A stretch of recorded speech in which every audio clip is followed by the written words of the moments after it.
bonsoir à tous selon le pays et l'heure à laquelle vous nous écoutez. Bienvenue dans Hello na Copa, le podcast 100% Copa América de la rédaction de Lucarne Opposée. Comme toujours, chers amis, vous êtes les bienvenus pour interagir avec nous sur les réseaux sociaux, Facebook, Twitter et Instagram. Et je vous encourage également à tendre l'oreille vers nos autres podcasts, La Fiche de la Semaine, Efrikia, Bola Latina ou bien l'AFC Corner. Retrouvez également l'essentiel des brèves du monde de Lucarne Opposée sur notre site lucarneopposée.fr. Aussi, chers amis, sachez que le 7e numéro de Lucarne Opposée est désormais disponible, un numéro consacré aux coupes continentales de sélection dans lequel vous pourrez déguster de savoureuses histoires sur la CAN, la Coupe d'Asie, la Gold Cup ou, bien sûr, la Copa América. Aujourd'hui au programme de ce second volet de Hello na Copa, les miroirs de l'actu braqueront leur lumière sur l'Uruguayen Fernando Muslera, héros uruguayen de l'ombre qui est encore un peu plus rentré dans l'histoire de son pays. Nous observerons ensuite l'héritage laissé par José Pekerman à une sélection de Colombie qui a flambé au premier tour, puis nous ferons le bilan des invités de cette Copa, le Qatar et le Japon d'ores et déjà éliminés. C'est ensuite Philippe Troussier, le sorcier blanc des Bafana Bafana, qui nous dévoilera quelques-uns de ses souvenirs de Copa, celle de 1999 en l'occurrence, disputée à la tête du Japon. Enfin, nous prendrons à nouveau la température de nos envoyés spéciaux passer des buildings et des churrascarias de São Paulo aux plages et aux caipirinhas de Rio de Janeiro. Allez, vamos là pour les miroirs de l'actu.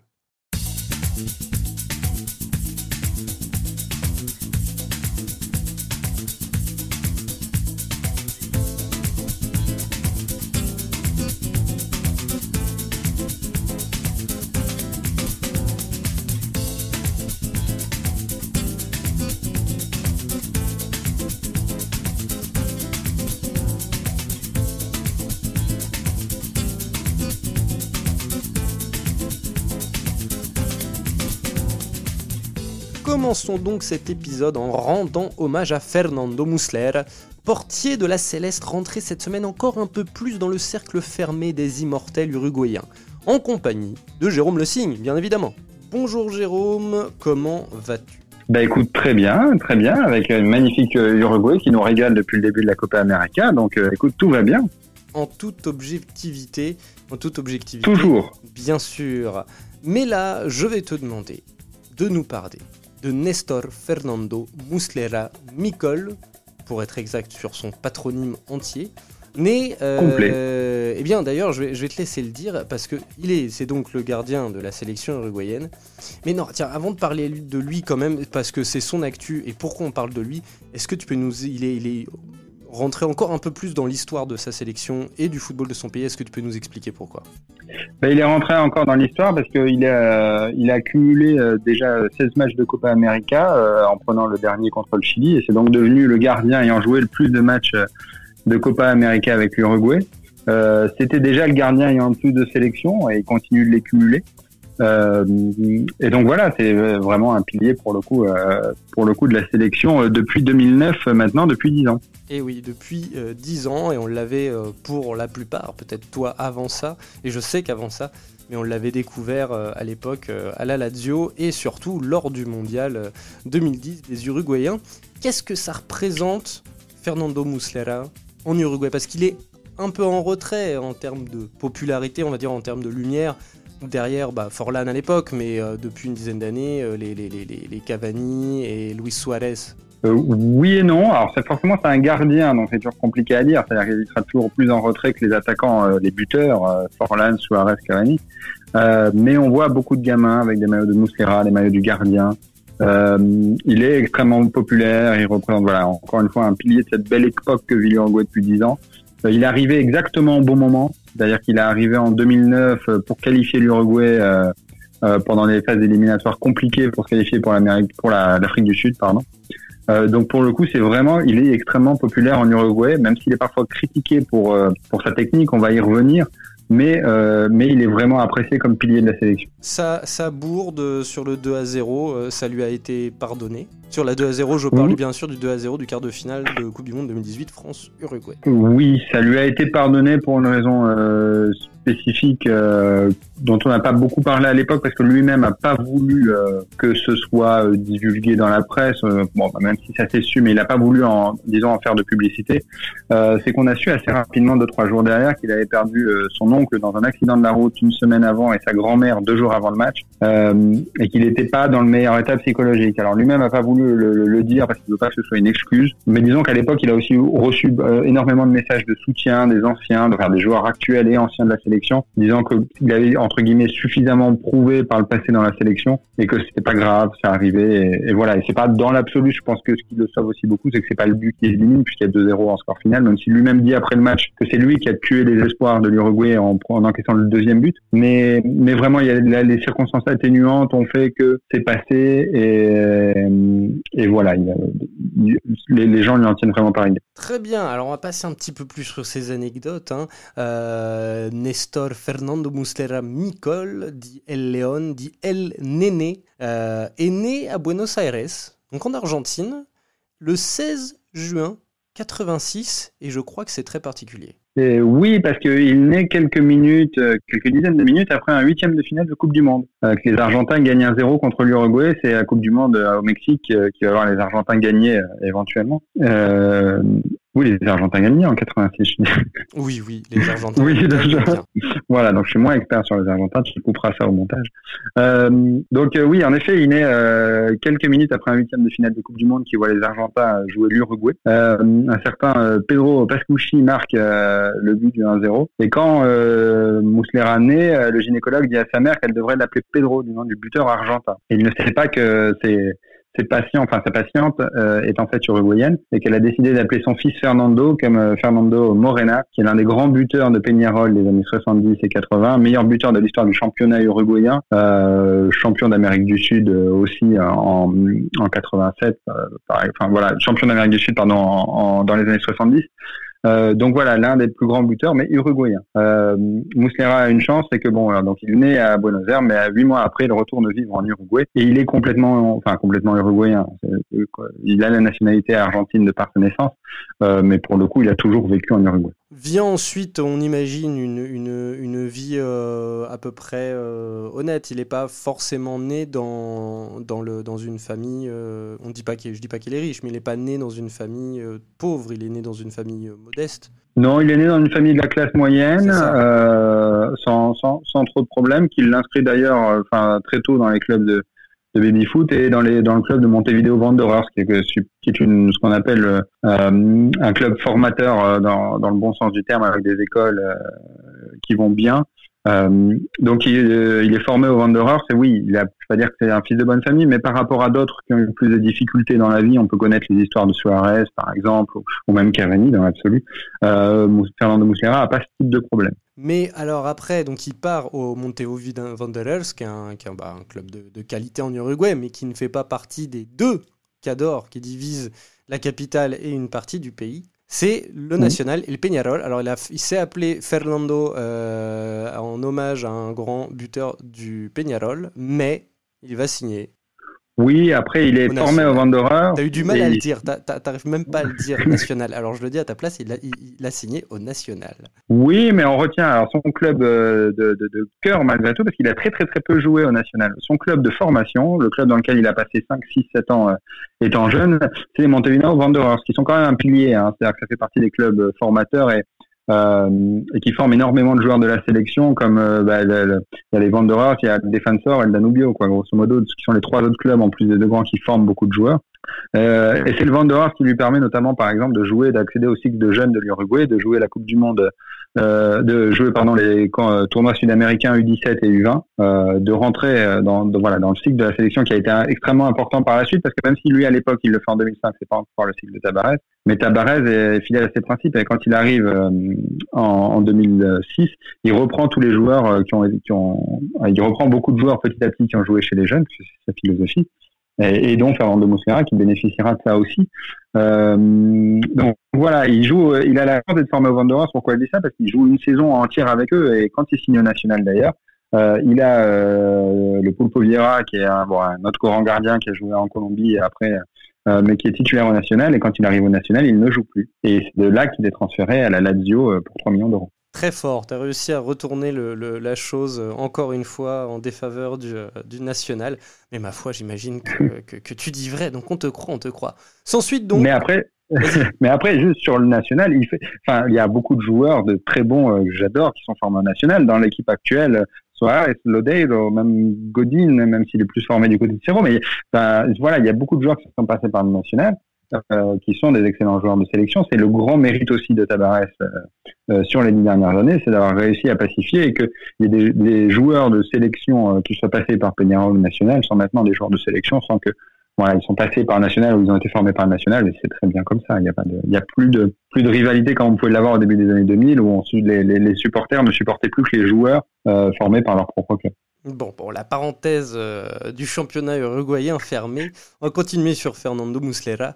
On va continuer en fait. D'ailleurs, il va continuer lui sa carrière en Europe à la Lazio durant 4 saisons très riches, et ensuite Galatasaray depuis 2012. Je crois qu'il fait partie du mur au Simbom maintenant. Mais ça, c'est l'Europe, c'est pas ce qui nous intéresse à Lucarno Posé. Donc on va revenir avec la sélection uruguayenne.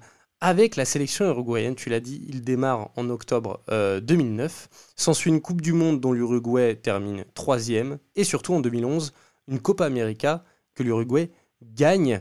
Et ensuite une carrière internationale que l'on connaît, avec un 8e de finale en 2014, un quart de finale de Copa América en 2015. En 2016, l'Uruguay fait quart de finale aussi. En 2016, ça s'est terminé au pool en 2016. C'est vrai. Excuse-moi de te le rappeler. Et c'est le seul vrai hic de Tabarez, donc c'est pardonnable. Et fait une fausse Copa América, donc ça compte. Voilà. Et donc un quart de finale. En 2018, pour Muslera, l'Uruguay est immensément riche footballistiquement, en joueurs, en gardiens, bien évidemment. Mais aujourd'hui, est-ce que si on devait composer un 11 historique de l'Uruguay, est-ce que ce serait Muslera qui irait au goal? Non, il y a l'Uruguay. Alors c'était l'un des trucs pour remonter au départ. Quand Tabarez reprend la sélection en 2006, il cherche un gardien pilier, parce que historiquement en Uruguay, il y a toujours des gardiens qui ont marqué des décennies, des gardiens qui sont restés. Ça va depuis Mazzali dans les années 20, à Majurkiewicz dans les années 60, Rodolfo Rodriguez qui fait 15 ans dans les années 70-80. Donc l'Uruguay a toujours tenu sur des gardiens qui restent sur le long terme. Quand Tabarez arrive, il cherche ça. Il essaye au début beaucoup de gardiens, par exemple Fabian Carini, mais qui a eu beaucoup de problèmes dans sa carrière parce qu'il était toujours remplaçant en club, donc quand il arrivait en sélection, c'était compliqué.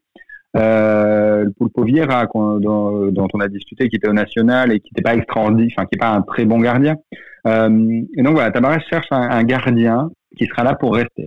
Et au début, il trouve pas. Et il a une chance, c'est que Muslera, et Muslera au début n'arrive pas à s'imposer à la Lazio quand il y arrive en 2007. Il fait des matchs catastrophiques. Il n'arrive à s'imposer au final que sur 6 mois de temps, d'un coup en 2009. Et c'est le moment où l'Uruguay est en difficulté en Copa América, parce qu'ils sont en Copa América dans les éliminatoires de la Coupe du Monde, parce qu'ils sont pas qualifiés à ce moment-là pour les éliminatoires de la Coupe du Monde 2010. Et c'est le moment où que va choisir Tabarez pour dire, écoute, Muslera a 23 ans, c'est l'ancien gardien des jeunes, il s'est imposé à la Lazio, donc on va le mettre à la tête on va le mettre comme gardien titulaire dans l'équipe. Et il joue son premier match donc le 2 octobre 2009. Et ce premier match est le match qui qualifie l'Uruguay pour la Coupe du Monde en 2010. Parce qu'ils arrivent à arracher une victoire en Équateur historique, parce qu'elle était vraiment pas écrite sur le papier. L'Équateur était devant aux éliminatoires et l'Uruguay leur passe devant grâce à ce match. Et donc Muslera gagne sa place sur ce match. Et par la suite, il va avoir la chance d'avoir un parcours où il aura beaucoup de succès, notamment au départ, avec les 2 tirs au but arrêtés contre le Ghana, le tir au but arrêté contre l'Argentine en quart en 2011, qui fait que l'Uruguay gagne à la fin, ce qui fait qu'il s'impose et reste dans l'équipe. Malgré tout, le comparer historiquement, alors c'est tout ça pour dire au final que pour le comparer historiquement à d'autres joueurs, c'est très compliqué. Parce que l'Uruguay a évidemment une riche histoire, comme avec notamment 4 étoiles, comme on aime à le rappeler quand on joue les Chiliens, qui fait que c'est compliqué de le comparer face à des joueurs champions du monde, face à Mazurkiewicz qui gagne des Libertadores dans les années 60 avec Peñarol, qui est aussi champion d'Amérique du Sud. C'est toujours très compliqué de comparer époque par époque. Il restera parmi les grands gardiens de l'histoire de l'Uruguay. Très bien, d'accord. Pour terminer, c'est donc une icône de cette génération. Cette génération, lui, il est sur la fin quand même. Maintenant, il a 33 ans. Enfin, il est sur la fin. C'est un gardien, donc il reste pour un gardien, quelques années derrière. Mais en tout cas, voilà, il fait partie de cette génération. Cavani, Suarez, Godin et Cáceres. Est-ce que comment dire, comme l'Uruguay a coutume de faire sur cette dernière décennie, est-ce que l'on prépare l'après Muslera? C'est plus compliqué parce que pour le coup, alors son remplaçant en sélection, c'est Martín Campaña, le gardien d'Independiente en Argentine, mais qui a une ou deux années de moins. C'est ça, qui a 30. Voilà, c'est ça, il a 31 ou quelque chose comme ça. Et après, les gardiens des équipes U20, pour le coup, de ces dernières années, comme par exemple Franco Israel, qui a été transféré à la Juventus il y a un an, qui était le futur grand gardien, mais il joue pas évidemment à la Juventus là où il a été transféré. Il faudra attendre, c'est difficile pour le moment de voir. Je pense surtout que Muslera a du coffre physiquement et je pense qu'il va falloir aller le déloger avant la Coupe du Monde pour le Qatar minimum. Mais après, il y a quand même, il y a des gardiens derrière dans les équipes U20 qui sont d'ailleurs régulièrement bien classés dans les différents classements, différentes coupes sud-américaines. Donc voilà, à voir. Eh ben écoute, merci beaucoup Jérôme, et on se retrouve très vite pour à nouveau parler de l'Uruguay dans El Una Copa et dans cette Copa América. Salut Jérôme. Ciao. Hommage toujours, El Una Copa prend à cœur de rendre à César ce qui appartient à César. Revenons avec Pierre Gerbeau sur l'héritage laissé par José Pekerman à la Colombie. Hola Pedro, ¿cómo estás? Hola Simon, bien, et tú? Muy bien. Alors, on va pas s'attarder, on va parler de cette sélection cafetera qui avant de choisir de poursuivre son aventure avec un entraîneur au profil de bâtisseur comme Carlos Queiroz, qui est donc actuellement aux commandes, avait déjà un entraîneur avec ce profil-là, bâtisseur, qui était José Pekerman, et qui avait déjà posé ma foi, de solides bases lors de son passage de 2012 à 2018, 6 ans, donc c'est quand même gros pour un sélectionneur. Déjà, rapidement, quel bilan peut tirer de ces 6 ans de José Pekerman? En fait, le bilan, il est assez simple. Pekerman a replacé, on va dire, la Colombie sur le continent. Il l'a replacé sur la carte du football continental parce que quand il arrive, c'est pendant les qualifications pour la Coupe du Monde 2014 et au moment où il arrive, la Colombie est vraiment pas en bonne position et il arrive et bim, la Colombie retourne à un mondial pour la première fois depuis 1998. Donc la Colombie avait raté 2002, 2006, 2010. Elle était partie pour rater le 4e. Et là, Pekerman, il arrive, bim, et il enchaîne Coupe du Monde 2014, quart de finale. Il enchaîne Copa América 2015, quart de finale. Copa América Centenario, demi-finale. Et il fait 8e de finale où il perd au tir au but contre l'Angleterre. Donc il a vraiment remis la Colombie sur la carte continentale après la génération fin 80 et jusqu'à milieu 90. Donc ça c'est son bilan. Ça c'est ce qu'il a fait. C'est déjà pas mal. C'est un bilan presque historique quand même. Ah ouais, totalement ouais. Il tournait à quasiment, il a fait je crois qu'il a fait 50 matchs officiels. Et son bilan, il est à quasiment 60% en fait. Donc c'est plus que satisfaisant. D'accord. Alors maintenant, parlons de son héritage justement. Il a fait 6 ans, il termine sur un bilan plus que satisfaisant. Quel héritage il a laissé à cette sélection au final? Je vais tout simplement te citer Carlos Queiroz, quand il arrive. Il parle de Pekerman et il dit Pekerman a laissé un héritage fantastique et j'espère bien garder et continuer ce qu'il a fait et on va essayer d'améliorer et tous les jours un petit peu. Donc voilà ce qu'il a dit. Là, clairement, Carlos Queiroz, quand il arrive, il a pas l'ambition de faire table rase du passé. Il va évidemment s'appuyer sur ce qu'a laissé Pekerman et il le reconnaissent, ils le disent, voilà, un héritage fantastique. C'est ce qu'a dit Queiroz quand il arrive. D'accord, donc lui, en conférence de presse et qu'il est présenté. Donc Queiroz, qui est un bâtisseur, il venait de passer 9 ans, quand même, tout de même, 9-8 ans. Bon, j'ai plus le temps exact, mais une grosse période, il me semble que c'est 8 ans. Oui, il me semble que c'est 8 ans, à la tête de l'Iran. Donc voilà, quand on parle de bâtisseur, on parle de vrai coach bâtisseur.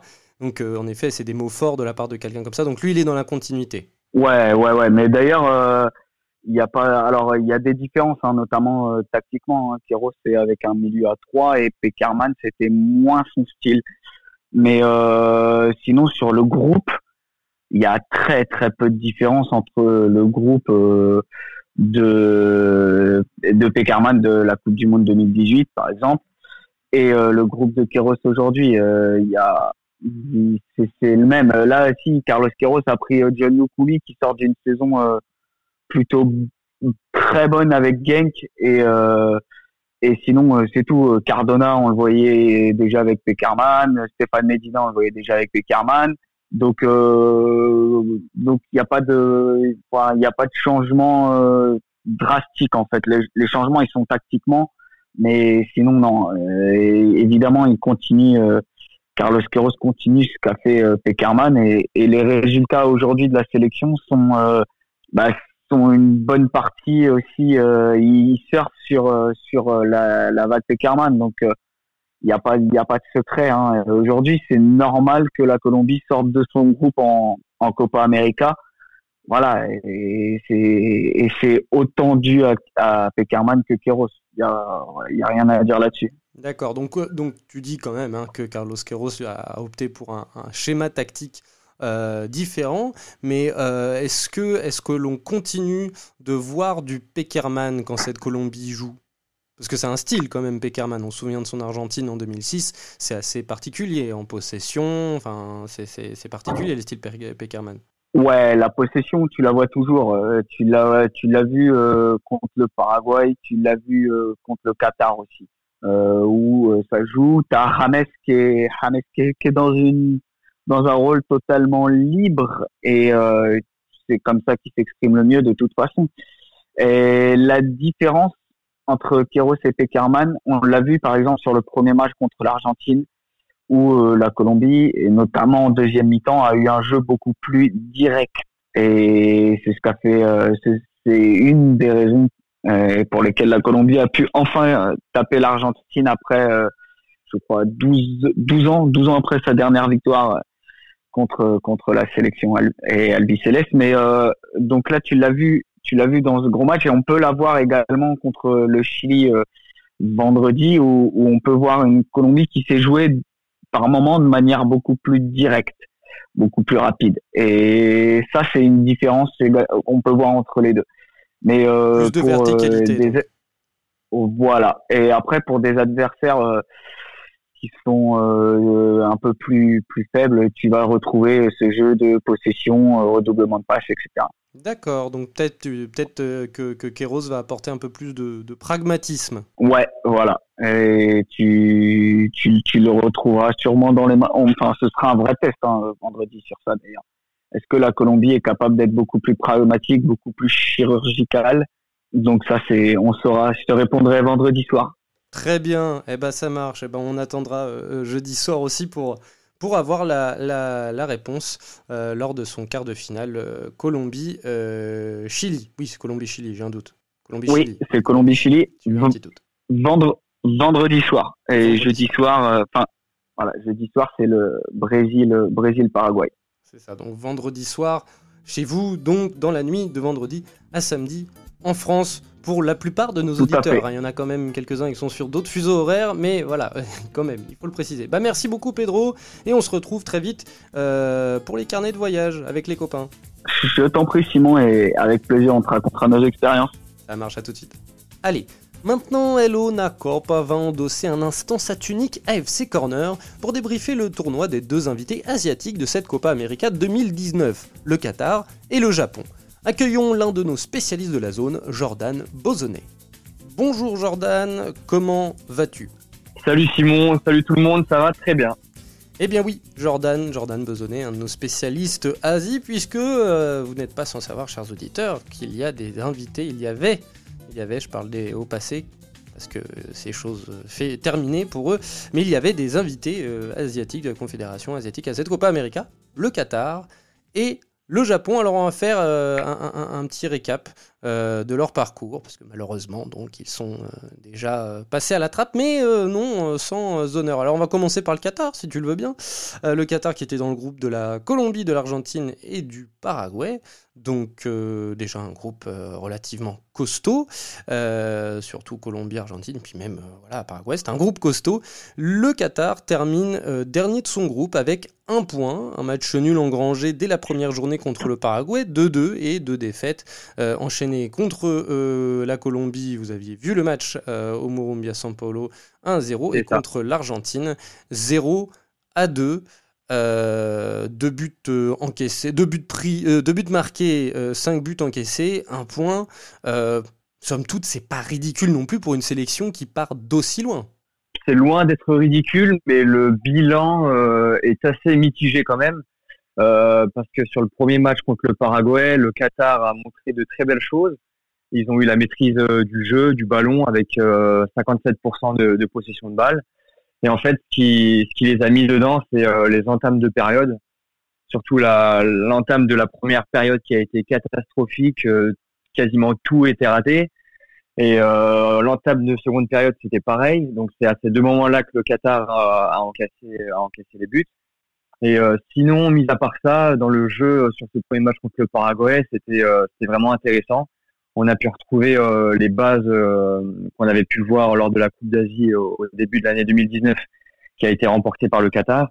Donc un jeu assez intéressant où ils essayent de construire, de bien construire, de repartir de derrière, avec Akram Afif, donc la star de l'équipe, on va dire ça comme ça, qui redescendait assez bas sur le terrain pour prendre le jeu à son compte. Et donc ça a été très intéressant contre le Paraguay.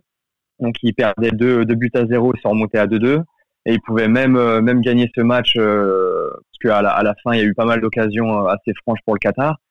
Donc ce nul ça aurait pu faire une victoire pour le Qatar, et donc ça aurait changé pas mal de choses, parce qu'avec 3 points le Qatar aurait été qualifié si on s'en réfère au classement final.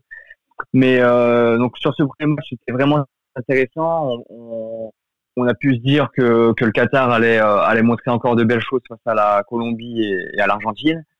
Mais justement, sur ce deuxième match contre la Colombie, ça a été beaucoup plus compliqué. Donc, c'était vraiment un vrai test là pour le Qatar. C'est vraiment une grosse écurie pour tester un peu, voir où ils en étaient, pour faire un petit bilan déjà. Et donc, ça a été beaucoup plus compliqué. Là, au niveau de la possession de balle, ils étaient à 32%. C'est plutôt la Colombie qui était maître du jeu. Et donc c'était difficile au niveau déjà de la défense. Ils ont beaucoup été mis en difficulté par les attaquants de la Colombie. Donc au niveau de la défense, il y a encore beaucoup de choses à travailler du côté du Qatar. Milieu de terrain, pareil, c'était compliqué. Et l'attaque, quand le Qatar n'a pas le ballon, Afif et Almoez ont beaucoup de mal à se montrer. C'est ce qui a été aussi, c'est ce qu'on a pu voir lors du dernier match face à l'Argentine, où c'était un peu c'était un peu un match qui ressemblait à celui de la Colombie, où le Qatar a eu beaucoup de mal à créer du jeu et à laisser la possession à l'adversaire. Mais finalement, donc c'est pour ça que c'est un bilan assez mitigé pour le Qatar, parce que le premier match a été très intéressant. On pouvait s'attendre à mieux lors des 2 derniers matchs contre la Colombie et l'Argentine. Mais ça a été plus compliqué, et au final même Félix Sanchez, Il a dit que ce qui a fait la différence, c'est le manque d'expérience de certains joueurs du Qatar. Bon, le Qatar avait la deuxième équipe la plus jeune de la compétition. Donc c'est vraiment une équipe jeune avec laquelle Félix Sanchez travaille pour l'objectif premier qui est la Coupe du Monde 2022. Mais c'est une première participation intéressante tout de même et l'année prochaine pour la Copa América 2020 pour laquelle ils sont de nouveau invités, je pense que ça sera déjà mieux. D'accord, donc le Qatar était là pour engranger de l'expérience, c'est chose faite, même si, comme tu le dis, il y a des choses évidemment à fignoler, mais voilà, je te trouve, je sais que tu es un suiveur du Qatar, mais je te trouve tout de même bien exigeant par rapport à cette nation qui là se retrouvait opposée face à des nations historiques comme la Colombie ou l'Argentine. Non, je dirais pas exigeant, mais en fait je me basais surtout sur la Coupe d'Asie au début de l'année qu'on a pu suivre sur Lucarno Posé, où là le jeu c'était vraiment très très agréable à suivre. Après c'est sûr que c'est pas des nations du niveau de la Colombie ou de l'Uruguay ou de l'Argentine, mais c'est pour ça que même au résultat final 0-1 contre la Colombie, 0-2 contre l'Argentine, ça reste des résultats que le Qatar n'aurait pas pu avoir il y a ça quelques années. Oui, tout à fait. D'ailleurs, tu parles de cette Coupe d'Asie et de ces équipes pas forcément du même niveau, du même acabit que celle de la Copa América. Eh bien, l'autre asiatique qui était dans cette Copa América, on va en parler, eh bien, c'était le finaliste de la Coupe d'Asie gagnée par le Qatar. C'est ça. C'était le Japon.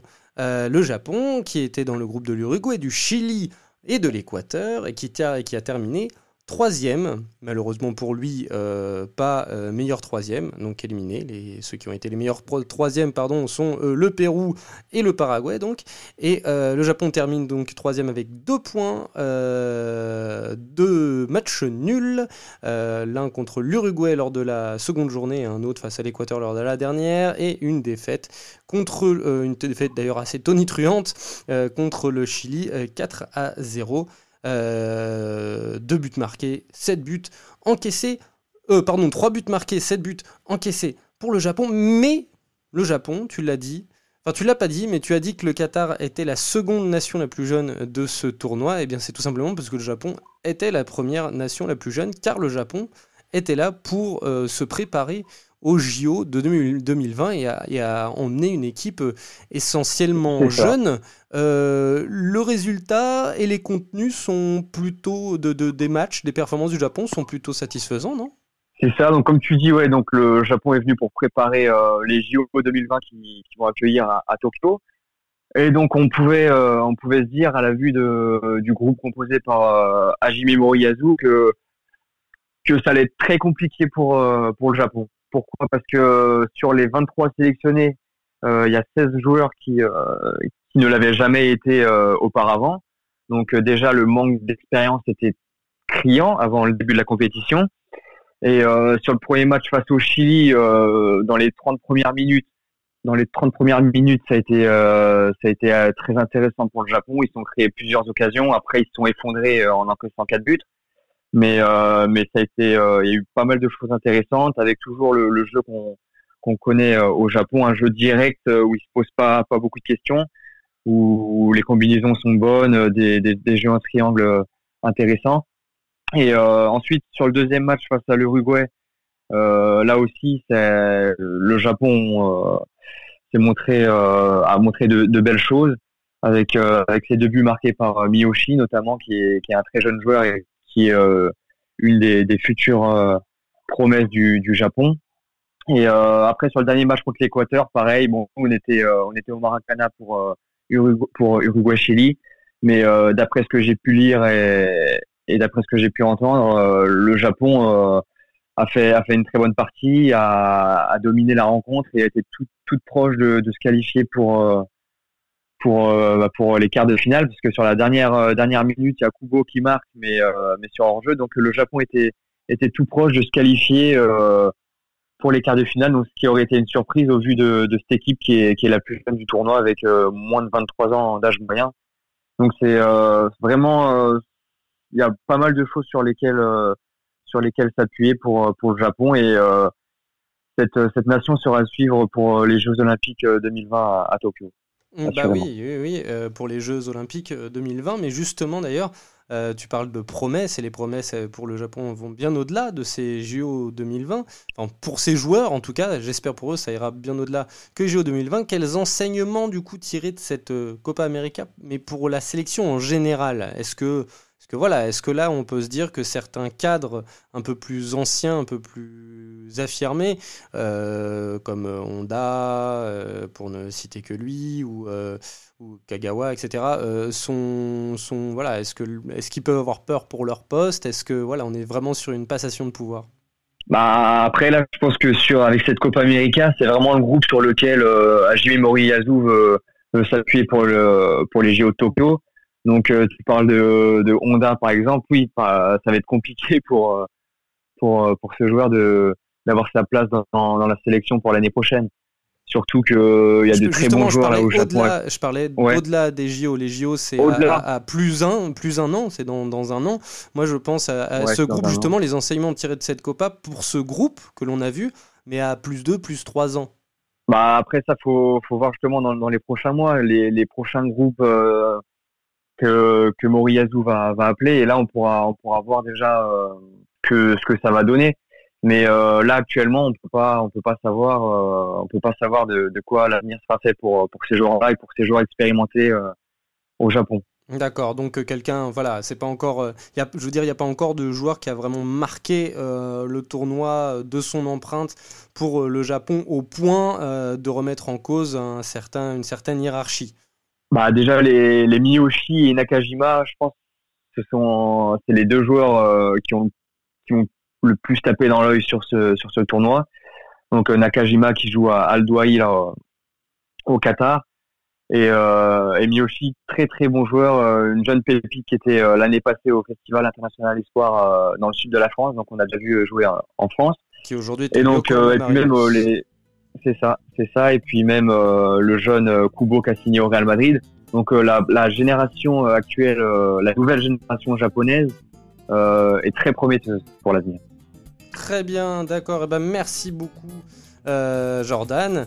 Et comme j'ai dit à Pierre, on se retrouve en fin d'épisode pour parler un petit peu de vos aventures au Brésil. Ça marche ?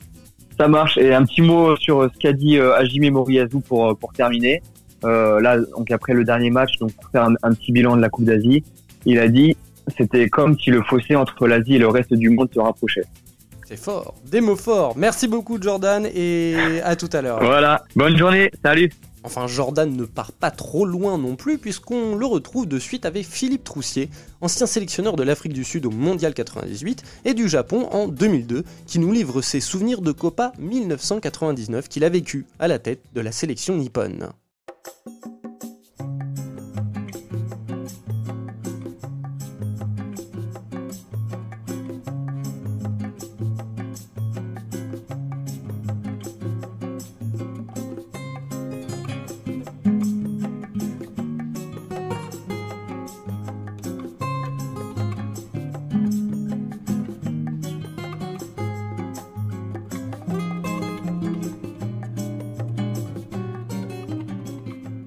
Bon, on va revenir à la Copa América, du coup avec le Japon.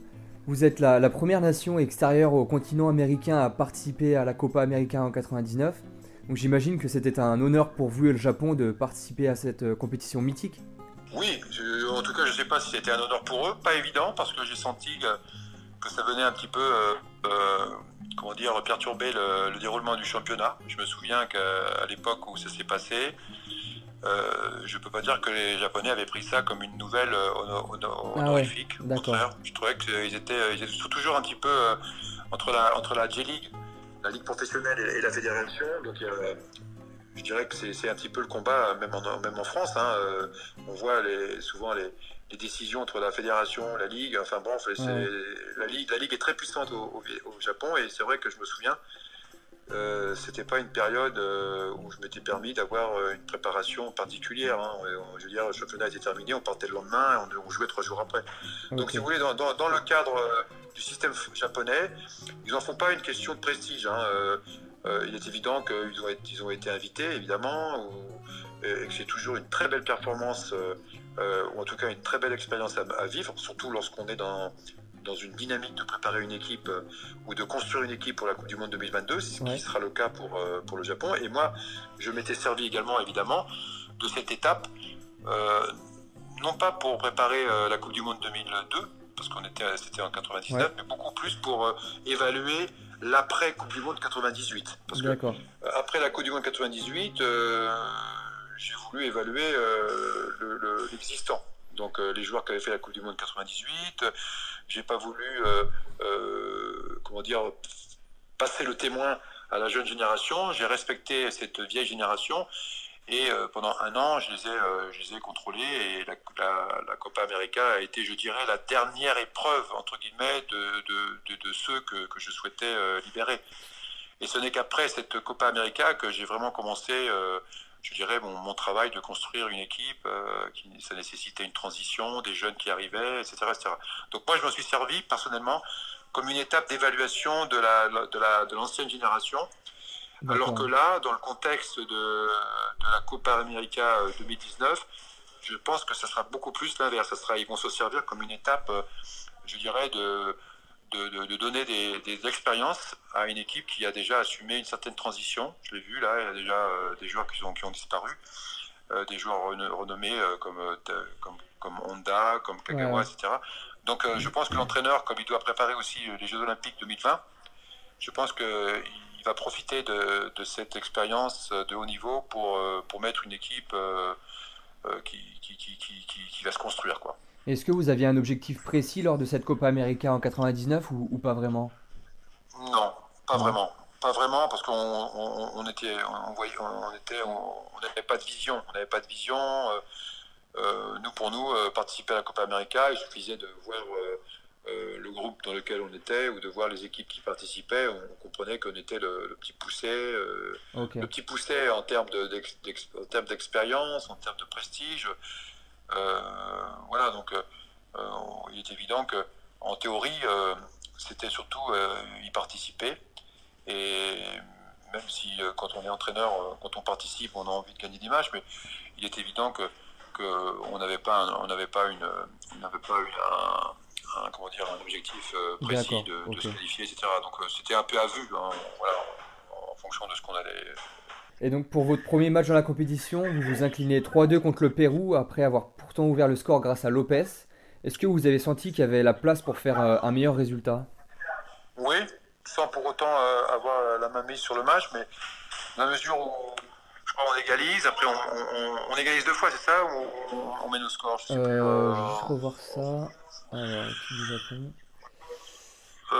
Je sais qu'on égalise, on égalise 2-2. Alors il y a 1-0 pour vous, 1-1, 2-1 pour le Pérou, 2-2 et 3-2 5 minutes après à 10 minutes de la fin. Voilà. Donc oui, pour ce premier match, on sentait qu'il y avait la possibilité de faire un résultat. Est-ce que l'équipe était c'était pas une équipe que j'étais vraiment dans la phase encore de prendre en charge, parce qu'il est évident que quand on a joué la Copa América, j'avais dû jouer 2 matchs. J'avais joué un match c'était vraiment vos débuts, quoi. En octobre. J'avais joué un match en octobre, contre l'Égypte. C'était mon match d'ouverture en octobre 2098. Ensuite, on avait joué le Brésil en mois de mars, et c'est tout. C'est tout. Et alors, par contre, entre janvier et juin, j'étais responsable de l'équipe des moins de 20 ans. Où là, on avait fait un stage en Afrique et on avait fait la Coupe du Monde des moins de 20 ans. Et je vous rappelle quand même que j'ai terminé finaliste de la Coupe du Monde des moins de 20 ans contre l'Espagne de Xavi, Pujol. Voilà, donc il faut quand même préciser que c'est là que j'ai pris conscience que la génération des moins de 20 ans était une génération exceptionnelle. Il faut quand même savoir qu'avec cette équipe-là, on a été en finale de la Coupe du Monde après avoir battu les États-Unis, l'Angleterre, le Cameroun, le Portugal qui était champion d'Europe, l'Uruguay, le Mexique, pour se retrouver en finale contre. Et là, j'ai pris conscience que j'avais une génération exceptionnelle. Et de cette génération, il y en a 6 ou 7 qui ont fait la Coupe du Monde 2 ans après, quand même. Il faut quand même le dire. Ok. Lors de votre second match, vous perdez 4-0 contre le Paraguay, donc le pays organisateur. Comment était l'ambiance au Paraguay pour ce match à Asunción? Exceptionnel. Et en même temps, de notre côté, je dirais pas critique, mais autant je vous disais qu'il n'y avait pas d'objectif particulier, comment dire, à glaner une place d'honneur, etc. Même si quand on est entraîneur, évidemment, on n'y va pas pour perdre, mais je sentais, il y avait 50 journalistes après dans ma conférence de presse, j'étais suivi à la trace, etc. Donc vous connaissez le principe. Donc je dirais que c'était presque considéré pas comme un échec, mais si, c'était très critique. Pourquoi on prend 4-0 contre le Paraguay, pourquoi, etc. Donc je sentais pas une ambiance, je dirais, de préparation, de travail. J'étais déjà dans la position d'un entraîneur qui absolument devait gagner et puis d'expliquer. Voilà, donc ça je l'ai senti d'ailleurs pendant les 4 ans. Pendant les 4 ans, cela m'a été facile. Il y avait une espèce d'exigence de la presse, peut-être une exigence indirecte de la fédération. Et ça, je mettais ça sur le compte, si vous voulez, peut-être du manque de capacité à évaluer le niveau qu'on avait, si vous voulez. C'était, voilà, on joue, donc il faut gagner. Est-ce que l'opposition était trop forte contre le Paraguay ? La différence, elle n'est pas systématiquement importante. La différence, elle se fait sur une dynamique. Je crois qu'on prend un but d'entrée. Il y a 50 000 personnes au stade. On joue le pays hôte. Ils ont un super attaquant qui s'appelle Santa Cruz, qui jouait à l'époque. Voilà, donc il y a des événements qui se sont enchaînés. Vous prenez un but, prenez 2 buts, puis après, on ne peut pas dire qu'on a lâché le match. Après, je pense qu'on a dû faire un bon match, mais il est évident que il y avait une grande différence. Il y avait une grande différence dans le comportement, dans l'attitude. Je dirais, c'est une équipe où tous les joueurs jouent en Europe, et nous, on avait une équipe qui jouait avec que des locaux, etc. Et puis une équipe qui se construisait, donc évidemment il y avait une différence. Évidemment, il y avait une différence et elle s'est mesurée au résultat. C'est évident. Nous, on était à l'époque une équipe quand même locale qui venait de faire une Coupe du Monde, qui n'a gagné aucun match pendant la Coupe du Monde, qui avait marqué, je crois, un seul but ou 2 buts. Voilà, une équipe qui avait jamais marqué un point en Coupe du Monde, qui avait participé qu'à une seule Coupe du Monde, une équipe vieillissante avec des joueurs qui étaient capables de courir pendant 3 heures, mais finalement qui étaient incapables de se créer des occasions de but. Donc c'était cette équipe-là très physique, qui était capable de se battre comme des samouraïs, qui finissaient avec l'honneur. Voilà. Donc c'était une équipe basée sur un élément physique. C'était une équipe qui n'était pas capable de maîtriser le ballon. Donc cette équipe-là, je savais que je jouais avec cette équipe-là. Je savais que je venais de faire la Coupe du Monde junior. Je savais que j'avais un groupe olympique de qualité. Et c'est pour ça que je terminais une génération. Voilà, je terminais une génération. Okay. Elle a terminé par cette Copa América.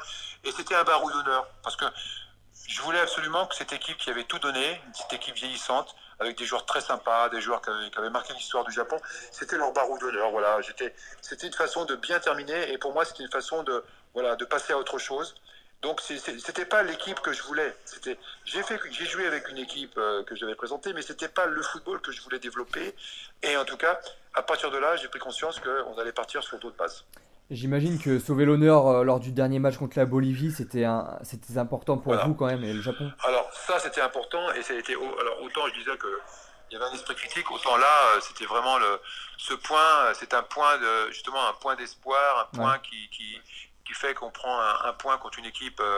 Voilà, je dis pas que la Bolivie elle a fait beaucoup de Coupes du Monde, mais c'était effectivement dans le cadre de cette Coupe América. On termine par un match nul. Ça a été considéré comme une vraie victoire, en tout cas en interne, en externe également. Donc voilà, on n'est pas sorti bredouille, on a pris un point.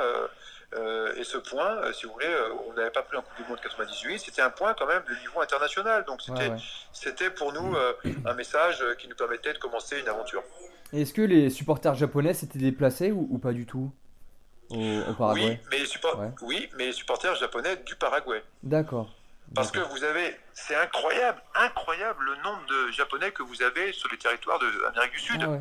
Okay. C'est des gens, il y a carrément des communautés. D'ailleurs, rappelez-vous, il y avait un président de la République, je ne sais plus où il était, là, qui était en prison, là, comment il s'appelle, c'était où ça vous vous rappelez pas?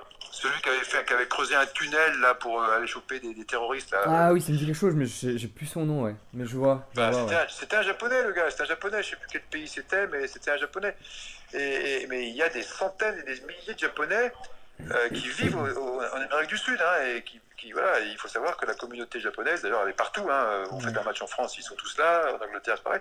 Donc on était vraiment encadré avec une belle communauté japonaise au Paraguay. On n'était pas seul. Ok, et au niveau de l'organisation, qu'est-ce que vous avez pensé de l'organisation de cette Copa América au Paraguay? Est-ce que tout s'est bien déroulé? Ouais, franchement. Ouais. Un peu peur sur un transit quand on a fait notre dernier match à la frontière brésilienne. Là, Ouais. l'avion il a fait un atterrissage un peu bizarre. Et il a dû voler pendant 1000 km à 50 mètres au-dessus du sol. Ah ouais, Donc ça, ok. on a apprécié le paysage. Mais c'est vrai que quand il s'est mis à atterrir, c'est vrai que ça a été assez exceptionnel. Mais oui, c'était une organisation. Alors bien sûr, c'est pas l'organisation à la japonaise, hein, Ouais. c'était très clean des choses. Mais disons que moi qui arrivais d'Afrique, j'étais pas dépaysé, quoi. Vous avez été Non, bien, non, c'était bien une accueilli, organisation. ouais. Ouais, bien accueilli. Franchement, le Japon est une équipe qui a toujours bien accueilli. Il y a des liens très forts d'ailleurs avec les pays étrangers. En général, le Japon est un pays qui est toujours bien reçu dans des bonnes conditions. Et puis on est aussi bien reçu nous aussi du côté de nos ambassades, du côté de Ok, la ouais. communauté japonaise. Donc on est jamais trop loin du Japon lorsqu'on est à l'étranger. Et quel souvenir vous gardez de cette compétition au final? Des bons souvenirs malgré tout? Bien sûr, Ouais. bien sûr. Le souvenir sportif, je pensais que je réfléchissais sur un autre aspect du projet sportif. Le projet sportif, évidemment, jouer le Pérou. Moi, j'arrivais, donc je venais de faire une Coupe du Monde avec le Japon, donc je commençais ma carrière internationale. Donc je mettais dans mon palmarès, voilà, je venais de faire une Coupe du Monde en étant finaliste de la Coupe du Monde junior. Ensuite, j'avais joué le Brésil trois mois avant avec les Rivaldo, Ronaldo, etc. Donc il m'a dit, mais mettez-vous à ma place. J'étais un jeune entraîneur. Ouais. Je jouais le Brésil. On fait la Copa América avec une préparation en Argentine. Je me souviens d'avoir vu le match Argentine, je sais plus le match qui était en Argentine, j'avais été voir Bielsa, c'est là que j'ai commencé à découvrir Bielsa, qui D'accord. était entraîneur national de l'Argentine. On s'était retrouvé aussi, en préparation en Argentine, j'avais retrouvé mon ami Carlos Bianchi. Ok. J'avais revu des anciens joueurs qui jouaient à Reims, qui s'appelaient comment il s'appelait faut que je trouve son nom, le libéraux du stade de Reims, César Larreynier. Vous êtes trop D'accord. jeune peut-être, mais vous pouvez le marquer. Donc j'avais retrouvé César Larreynier et Joachim Martinez, qui était l'avant-centre de Toulouse. Donc j'avais retrouvé des anciens joueurs avec lesquels je jouais, moi. Donc ça avait été sympa cette préparation à Buenos Aires. Et on avait été donc préparer notre Copa América au Paraguay. Voilà, donc ça reste un souvenir d'entraîneur contre des équipes prestigieuses. Et puis le souvenir pour moi, bien sûr, c'est d'avoir été pour la première fois de ma vie en Amérique du Sud. J'ai jamais mis Ouais. j'ai mis les pieds en Afrique du Sud, donc ça reste voilà une aventure exceptionnelle d'avoir été au Paraguay, d'avoir été à la frontière brésilienne. D'avoir même rencontré, je me souviens, un ancien entraîneur bolivien qui avait fait mon stage, il avait fait mon stage à Vichy avec moi d'entraîneur, et il était venu me voir, etc. Donc voilà, donc c'est ça le foot, quoi.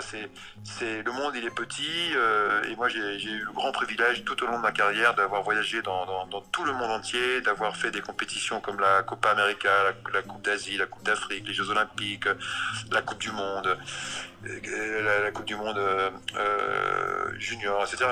Donc ça, c'est la plus grande richesse, avec plus de 200 matchs internationaux, dans une quinzaine de pays différents, à la tête de 7 sélections différentes. Tout ça, c'est une richesse exceptionnelle que j'ai vécue et que j'ai envie de parler aujourd'hui. Un grand merci à Philippe Troussier de la part de toute la rédaction de Lucarne Opposée et de tous nos auditeurs, je n'en doute pas, pour ses anecdotes et sa disponibilité. L'heure est venue de prendre des nouvelles de notre joyeuse bande Hello, envoyée au Brésil pour cette Copa, qui de São Paulo ont bifurqué vers Rio de Janeiro, voir si les caipirinhas y sont plus douces. J'en doute.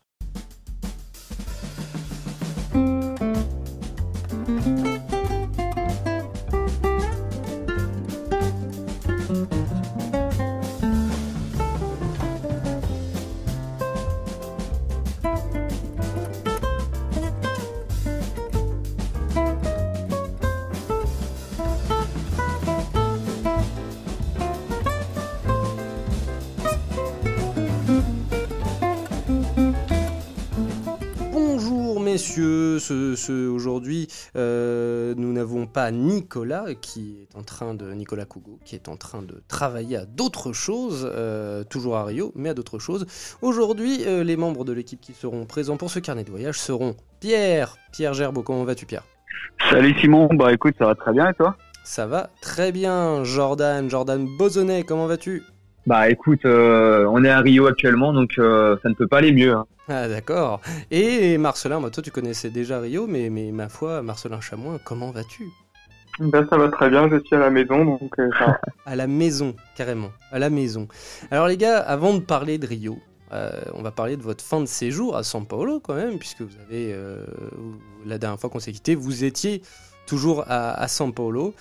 Comment s'est passée cette fin de séjour ? Je sais que vous êtes allé visiter le musée du football, par exemple, et que vous êtes évidemment retourné au Morumbi voir Colombie-Qatar. Marcelin a adoré le musée, je lui laisse en parler. Non, du coup, ouais, la fin de São Paulo, au début, on a dit qu'on était un petit peu déçus de l'ambiance, mais là, je trouve que la fin, c'était vraiment très bien. On a fait Uruguay-Japon, dans un bar uruguayen de São Paulo. Du coup, c'était assez cool. Après, on a un reportage à retrouver sur YouTube. Hein. Ouais. On a fait après le Brésil-Pérou, au musée. On a visité le musée du Pacaembu avant, et puis j'ai fait un truc spécial avec un peu de choses à manger de divers pays, et du coup le match Brésil-Pérou sur un écran géant. Donc ça c'était cool aussi, ça arrive aussi sur Lucarne opposé pour le musée. Et puis effectivement le match Colombie-Qatar au Morumbi, donc franchement on fait des belles soirées, donc c'était pas mal la fin à São Paulo. C'était déjà un peu plus sympa le Morumbi version colombienne. Ouais. Alors on reviendra après sur le Uruguay-Chili, mais on est monté crescendo parce que sur le Brésil-Bolivie en ouverture au Morumbi, il y avait rien, 0. Et là, pour le Colombie-Qatar, il y avait un peu plus d'ambiance. Voilà, c'était c'était pas un match au Metropolitano à Barranquilla, mais il y avait 20 000 Colombiens et c'était bien. Ouais, il y avait un peu d'ambiance. C'était pas ce qu'on a pris au Maracana, mais ouais, il y avait de la matière. Au Morumbi. C'était quand même pas mal, et les Colombiens ont mis l'ambiance, quoi. 20 000 Colombiens, c'est déjà pas mal, et j'imagine que 20 000 Colombiens, ça fait du bruit et ça met de l'ambiance.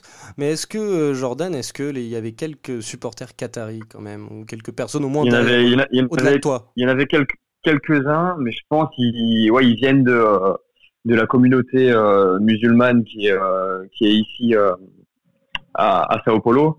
Du coup, il y en avait quelques-uns. Bon, il n'y en avait pas beaucoup, je pense. Je dirais peut-être une centaine, peut-être 200. Et on en a vu quelques-uns aux abords du stade. Après, dans le stade, on n'a pas bien vu où ils étaient. Mais bon, ils étaient quand même là. D'accord. Qu'est-ce qui vous aura marqué de São Paulo au final ? Je dirais peut-être la soirée dans le bar Fuego Celeste pour voir Uruguay-Japon. Là, pour le coup, l'ambiance, elle était vraiment top. On a pu faire un beau reportage qui a retrouvé sur la chaîne YouTube de Lucarne opposé. Non, c'était vraiment cool. L'ambiance était très sympa. Très, très sympa. Et après, je laisse Marcelin et Pierrot leur demander ce que vous en pensez. Moi, c'était une des meilleures soirées de São Paulo.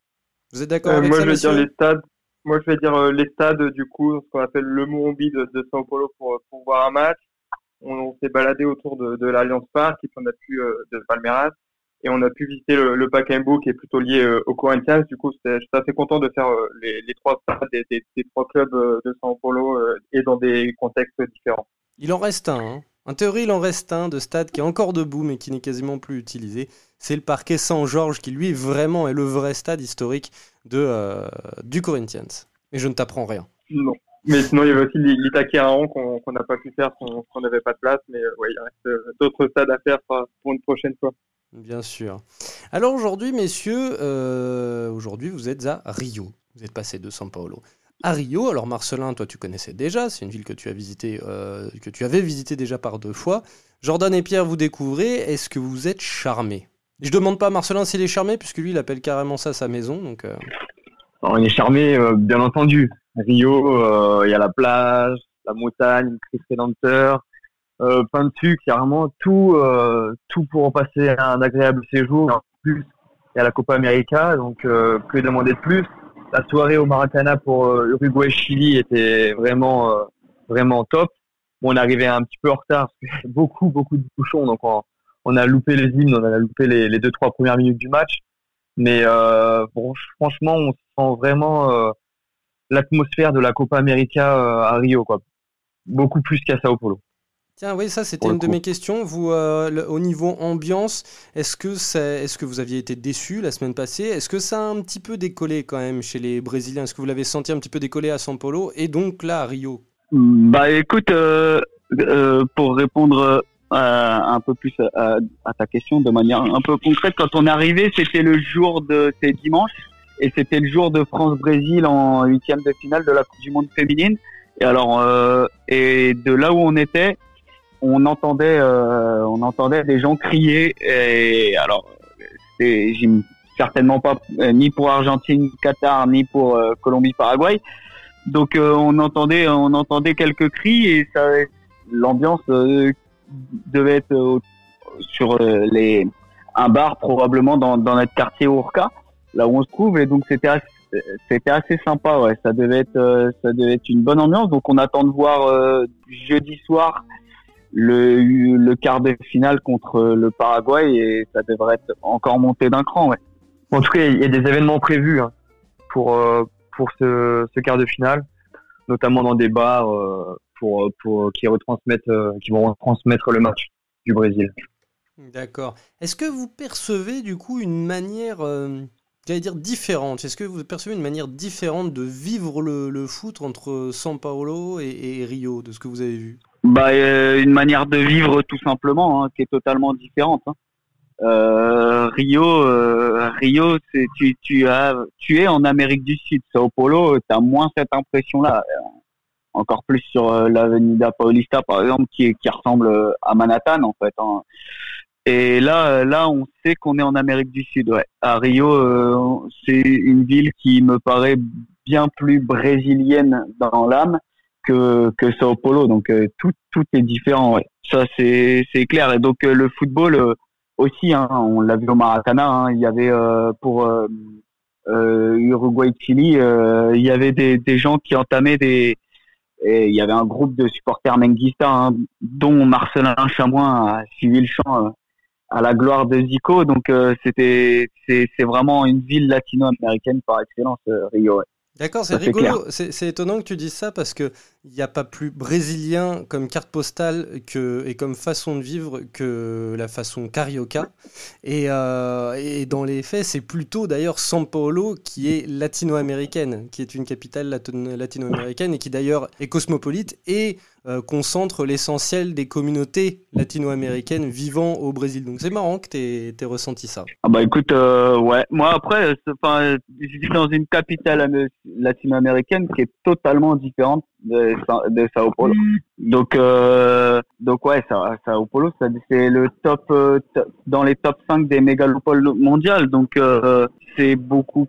Effectivement, il y a une immigration qui vient de à peu près toutes les parties du monde, mais du coup, j'ai moins cette impression-là d'Amérique latine que Rio. Donc, je sais pas après pour Marcelin, hein, mais ou pour Nico, hein, qui connaît aussi Santiago et qui connaît le Chili. Donc, je sais pas. Ça, en tout cas, c'est mon impression. Allez, on va revenir un petit peu sur la Copa América. Vous êtes allé à ce qui est probablement jusqu'aujourd'hui l'un des matchs qui a été les plus palpitants de cette compétition, le Chili-Uruguay au Maracana, gagné à 1-0 par l'Uruguay.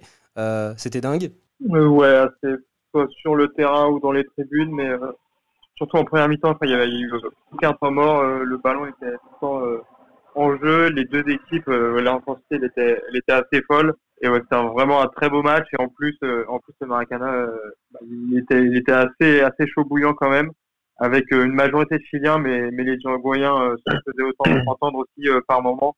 Donc ouais, je pense que c'était le plus beau match de la Copa América du premier tour. Vous êtes d'accord avec ça? Ce qui est assez fou dans l'idée, c'est que c'était le troisième et dernier match de groupe. Les deux équipes étaient qualifiées. Donc on pouvait peut-être s'attendre à une intensité un peu moindre et un peu plus calculatrice, quoi. Mais au final, comme l'a dit Marcelin, l'intensité a été folle. Les deux équipes voulaient absolument gagner. Donc on a été vraiment agréablement surpris au niveau de la qualité. La qualité de jeu, elle n'était pas exceptionnelle non plus. C'était plus dans l'intensité que dans la qualité du jeu. Mais c'est quand même vraiment, vraiment très sympa à regarder ce match. Avec en plus l'ambiance mise par les Chiliens et les Uruguayens. C'est vraiment le match à ne pas manquer de cette Copa América pour l'instant. En effet. Et ben messieurs, on va terminer sur quelque chose de plus, de plus gustatif et de plus ragot, de plus offside. Il me semble que certains d'entre vous, notamment d'entre vous, a fait connaissance avec Madame Caipirinha. Ah, on goûte les spécialités locales, hein. On a tous préparé on a tous goûté les cocktails préparés par Marcelin, hein, qui sait faire, qui a l'expérience. Donc ouais, c'est notre carioca local, hein, donc c'est lui qui prépare les caipis avec l'aide de Monsieur Cougo au glaçon. Avec Monsieur Cougo au glaçon, d'accord. Et, donc plutôt caipirinha que geladinha. Geladinha, c'est la bière, hein, pour nos auditeurs. Plutôt, oui. Ah oui. Ouais, les deux quand même. Hein. Ouais, les deux. Il y a les deux. Parce que mais c'est vrai que on fait mal au crâne la caipi quand même. Non, mais on reste sur des petites quantités, on va dire. C'est pour goûter. On fait des ateliers du goût. Voilà. Voilà. Évidemment, l'abus d'alcool est dangereux pour la santé et il faut consommer avec modération. Donc, très bien. Et pour l'instant, vous avez suivons à la lettre. Vous avez goûté seulement la caipi au citron ? Ouais, caipirinha, du coup, pas de caipi en cas ou avec d'autres fruits non plus, on n'a pas essayé encore. Ah, bah tu vas me faire le plaisir d'aller leur acheter des maracujas et de leur faire goûter une caipi au maracuja parce que ça envoie de la cachaça, ça envoie du pâté, ça envoie du bousin. Et bah merci beaucoup, messieurs. On va vous souhaiter une bonne continuation dans cette Copa América avec encore quelques jours à Rio, Belo Horizonte chez les montagnes Mineras qui se profilent pour vous et après un retour pour la finale. Merci Marcelin. Merci à toi. Merci Pedro. Et merci à toi. Et merci Jordan. Et merci à toi pour l'appartement aussi. Mais de rien. C'est pas moi, c'est vos autres qu'il faut remercier. À bientôt messieurs. À bientôt. À bientôt. Merci à tous de nous avoir suivis pour cet épisode. N'oubliez pas de venir nous solliciter sur les réseaux sociaux.